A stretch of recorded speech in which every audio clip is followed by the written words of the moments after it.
여러분, 혹시 요즘 이유 없이 얼굴이 확 달아오르거나 밤에 식은땀 때문에 잠을 설치신 적 있으신가요?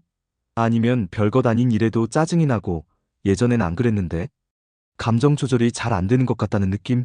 사실 많은 분들이 나이 들어서 그런가 보다, 스트레스 때문인가 보다 하고 넘기시는데요. 이게 바로 갱년기 증상일 수 있습니다. 안녕하세요. 든든한 건강 친구 TV입니다. 오늘은 우리 40대, 50대 여성분들이라면 꼭 알아야 할 갱년기에 대해서 깊이 있게 다뤄보려고 해요. 갱년기라는 말 많이 들어보셨죠? 그런데 막상 갱년기가 뭔지, 어떤 증상들이 있는지, 그리고 어떻게 대처해야 하는지 제대로 아시는 분들은 의외로 많지 않으세요. 그래서 오늘 제가 갱년기의 모든 것을 속 시원하게 정리해드리려고 합니다. 이 영상 하나면 갱년기에 대해서 완벽하게 이해하실 수 있도록 준비했으니까요. 끝까지 함께 해주시고요. 영상이 도움되신다면 구독과 좋아요, 알림 설정까지 꼭 부탁드립니다.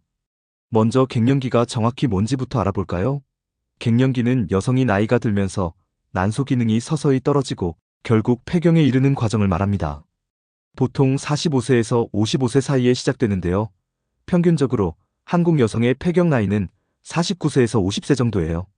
그런데 여기서 중요한 게 뭐냐면 갱년기와 폐경은 조금 다른 개념이라는 거예요. 폐경은 생리가 완전히 끝난 시점, 정확하게는 마지막 생리 이후 12개월 동안 생리가 없을 때를 말하고요. 갱년기는 폐경 전후로 5년에서 10년 정도의 긴 기간을 의미합니다. 그러니까 갱년기는 폐경이라는 사건을 전후로 한 더 긴 과도기인 거죠. 이 시기에 우리 몸에서는 어떤 일이 벌어지냐면요. 난소에서 분비되는 여성 호르몬, 특히 에스트로겐이라는 호르몬이 급격하게 줄어들어요. 에스트로겐은 단순히 생리를 조절하는 것뿐만 아니라 우리 몸의 여러 기관과 시스템에 영향을 미치는 아주 중요한 호르몬이거든요. 뼈를 튼튼하게 유지하고, 혈관 건강을 지키고, 피부 탄력을 유지하고, 기분을 조절하고, 심지어 체온 조절에도 관여합니다. 그래서 이 호르몬이 줄어들면 우리 몸 곳곳에서 다양한 증상들이 나타나는 거예요. 그럼 이제 본격적으로 갱년기 증상에는 어떤 것들이 있는지 하나씩 살펴볼게요. 가장 대표적인 증상이 바로 열성홍조입니다. 갱년기 여성의 70%에서 80%가 경험하는 가장 흔한 증상이에요. 갑자기 얼굴이나 목, 가슴 부위가 확 달아오르면서 열이 확 올라오는 느낌이 드는 거죠. 이게 몇 초에서 길게는 몇 분까지 지속될 수 있는데요. 하루에도 몇 번씩 반복되기도 합니다. 어떤 분들은 이 열성홍조가 너무 심해서 옷을 여러 겹 껴입었다가 벗었다가를 반복하신대요. 특히 밤에 이 증상이 나타나면 식은땀과 함께 잠에서 깨게 되고, 이게 반복되면서 수면장애로 이어지는 경우가 많습니다. 두 번째로 흔한 증상이 바로 수면장애예요. 방금 말씀드린 야간 열성홍조와 식은땀 때문에 잠을 설치기도 하고요. 호르몬 변화 자체가 수면 패턴에 영향을 줘서 잠들기 어렵거나 자다가 자주 깨거나 새벽에 일찍 깨서 다시 못 자는 증상들이 나타나요. 잠을 제대로 못 자면 낮에 피로하고 집중력이 떨어지고, 이게 또 일상생활에 영향을 미치면서 악순환이 되는 거죠. 세 번째는 기분 변화와 정서적 증상입니다. 이유 없이 우울해지거나 불안감이 커지거나 사소한 일에도 예민해지고 짜증이 나는 거예요. 감정 기복이 심해져서 가족들이 눈치를 보게 되고 본인도 스스로를 이해하지 못해서 힘들어하시는 분들이 많아요. 내가 왜 이러나 싶으면서도 컨트롤이 안 되는 거죠. 이건 단순히 성격이 변한 게 아니라 호르몬 변화 때문에 나타나는 생리적인 현상이에요. 그래서 본인을 너무 자책하지 않으셔도 됩니다. 네 번째는 질건조증과 비뇨생식기 증상이에요. 에스트로겐이 줄어들면서 질점막이 얇아지고 건조해져요. 이로 인해서 성관계 시 불편함이나 통증이 생기고 지렴에도 더 잘 걸리게 됩니다. 또 방광과 요도도 에스트로겐의 영향을 받기 때문에 소변이 자주 마려운 빈뇨 증상이 생기거나 기침이나 재채기 할 때 소변이 새는 요실금이 나타나기도 해요. 이런 증상들은 일상생활에 큰 불편을 주는데 부끄럽다고 생각해서 병원에 가지 않고 혼자 참는 분들이 많은데요.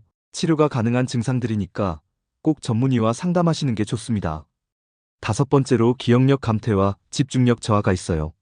깜빡깜빡한다, 멍해진다, 단어가 잘 안 떠오른다, 이런 호소를 많이 하시는데요. 이것도 호르몬 변화가 뇌 기능에 영향을 미쳐서 나타나는 증상입니다. 치매 초기 증상이 아닐까 걱정하시는 분들도 계신데, 갱년기로 인한 일시적인 인지 기능 변화일 가능성이 높으니까 너무 걱정하지 않으셔도 돼요. 여섯 번째는 신체적 변화들이에요. 관절이나 근육이 쑤시고 아픈 관절통, 근육통이 생기고요. 두통이나 어지럼증을 느끼는 분들도 많아요. 또 체중이 늘어나고 특히 뱃살이 찌는 체형 변화가 나타나는데요. 같은 양을 먹어도 예전보다 살이 더 찌는 느낌을 받으시죠? 이건 에스트로겐 감소로 인해 신진대사가 느려지고 근육량이 줄면서 기초대사량이 감소하기 때문이에요. 일곱 번째로 피부와 모발의 변화가 있습니다. 피부가 건조해지고 탄력이 떨어지면서 주름이 늘어나고 머리카락도 가늘어지고 빠지는 경우가 많아요. 반대로 얼굴에는 잔털이 늘어나기도 하고요. 이 모든 게 호르몬 변화와 관련이 있어요. 여덟 번째는 가슴 두근거림이에요. 특별히 운동을 하거나 놀란 것도 아닌데 심장이 두근두근거리는 증상을 느끼는 분들이 계세요. 이것도 갱년기의 흔한 증상 중 하나인데 만약 증상이 심하거나 가슴 통증이 동반된다면 심장 질환을 감별하기 위해 병원 검사를 받아보시는 게 좋습니다. 자, 이렇게 다양한 증상들을 살펴봤는데요. 여기서 중요한 포인트가 있어요. 모든 사람이 이 모든 증상을 다 겪는 건 아니라는 거예요. 어떤 분은 열성 홍조가 심한데 기분 변화는 별로 없고 어떤 분은 수면 장애가 주된 문제인 경우도 있어요. 증상의 종류와 정도는 사람마다 천차만별이고 심지어 별다른 증상 없이 갱년기를 지나가시는 분들도 있어요. 그러니까 다른 사람과 비교하지 마시고 내 몸의 신호에 집중하시는 게 중요합니다. 그럼 이제 가장 중요한 부분이죠. 이런 갱년기 증상들을 어떻게 관리하고 대처해야 할까요? 크게 생활습관 관리, 비호르몬 치료, 호르몬 치료로 나눠서 말씀드릴게요. 먼저 생활습관 관리부터 시작할게요. 이게 기본 중에 기본이거든요. 첫째, 규칙적인 운동이에요. 일주일에 최소 150분 이상, 그러니까 하루 30분씩, 5일 정도 중등도, 강도의 유산소 운동을 하시는 게 좋아요. 빨리 걷기, 자전거 타기, 수영 같은 운동들이 좋고요. 여기에 근력 운동을 주 2회 이상 추가하시면 더 좋습니다. 운동은 체중 관리에도 도움이 되고, 뼈 건강을 지키고, 기분을 좋게 만들고, 수면의 질을 높이는 등 정말 다방면으로 도움이 돼요. 갱년기 증상 완화에 있어서 운동만큼 확실한 게 없어요. 둘째, 식습관 관리입니다. 균형 잡힌 식단을 유지하되 특히 칼슘과 비타민 D를 충분히 섭취하는 게 중요해요. 갱년기 이후에는 골다공증 위험이 높아지거든요. 우유, 요구르트, 치즈 같은 유제품이나 멸치, 뱅어포 같은 작은 생선, 녹황색 채소를 드시고요. 햇볕을 쬐는 것도 비타민 D 합성에 도움이 됩니다. 또 이소플라본이 풍부한 콩 제품도 좋아요. 이소플라본은 식물성 에스트로겐이라고 불리는데 호르몬과 비슷한 작용을 해서 갱년기 증상 완화에 도움이 될 수 있어요. 두부, 두유, 된장 같은 음식들이죠. 반대로 줄여야 할 것들도 있어요. 카페인, 알코올, 매운 음식은 열성 홍조를 악화시킬 수 있으니까 가능하면 피하시는 게 좋고요. 짜고 달고 기름진 음식은 체중 증가와 심혈관 질환 위험을 높이니까 줄이셔야 해요. 셋째, 스트레스 관리와 충분한 수면이에요. 스트레스는 갱년기 증상을 더 악화시키거든요. 명상, 요가, 심호흡, 취미생활 같은 걸로 스트레스를 해소하시는 게 중요하고요. 수면 위생도 신경 쓰셔야 해요. 침실을 시원하고 어둡게 유지하고 잠자기 전에 카페인이나 전자기기 사용을 피하고 규칙적인 수면 시간을 지키는 거죠. 넷째, 금연은 필수예요. 담배는 갱년기 증상을 악화시키고 폐경을 앞당기고 골다공증과 심혈관 질환 위험을 높입니다. 지금이라도 꼭 끊으셔야 해요. 다음은 비호르몬 치료법인데요. 이건 호르몬 치료를 받을 수 없거나 원하지 않는 분들을 위한 대안이에요. 열성 홍조에는 특정 항우울제나 항경련제 같은 약물들이 효과가 있는 것으로 알려져 있고요. 질 건조증에는 비호르몬 질 보습제나 윤활제를 사용할 수 있어요. 또 한방 치료나 침 치료를 선택하시는 분들도 계시는데 효과에 대해서는 개인차가 있지만 도움을 받으시는 분들도 있어요. 다만 건강기능식품이나 민간요법을 선택하실 때는 과학적으로 검증된 것인지 확인하시고 의사와 상담 후에 사용하시는 게 안전합니다. 마지막으로 호르몬 대체요법에 대해 말씀드릴게요. 이건 갱년기 증상 완화에 가장 효과적인 치료법이에요. 부족한 여성 호르몬을 보충해주는 건데 먹는 약, 붙이는 패치, 바르는 젤 등 다양한 형태가 있어요. 호르몬 치료는 열성 홍조, 수면장애, 질, 건조증 같은 증상들을 극적으로 개선시켜주고 골다공증 예방에도 효과가 있어요. 그런데 여기서 걱정하시는 게 있죠. 호르몬 치료가 유방암이나 심혈관 질환 위험을 높인다는 얘기 들어보셨을 거예요. 이 부분에 대해서 정확히 알려드릴게요. 2000년대 초반에 발표된 한 대규모 연구에서 호르몬 치료의 위험성이 부각되면서 많은 여성들이 호르몬 치료를 기피하게 됐어요.